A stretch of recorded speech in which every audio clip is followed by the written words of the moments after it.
kay kini si Pedro usa ka dakong minyo mga kaigsunan. Atong basahon mga kaigsunan. Naingon dinhi sa atong pagpamalandong mga kaigsunan ug sa pagtuon, Peter a married man, no? Ngano mga kaigsunan? Si Pedro usa ka dakong minyo mga kaigsunan. Ang Mateo 8 bersikulo Matthew 8:14 ninyo din, and when Jesus was come into Peter's house, he saw his wife's mother laid and sick of a fever, no? So, sa pag-adto nila ni Ginisos, no?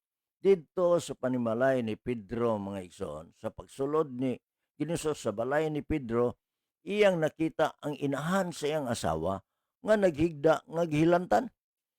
Ay pagkasulti kon imong pagtanawon pag-ayo, niini mao nga teksto nagpasabot lamang nga si Pedro usa ka taong minyo mga igsoon, ug nga ang taong minyo dili mo qualify mga kaigsunan sa pagka pari, no?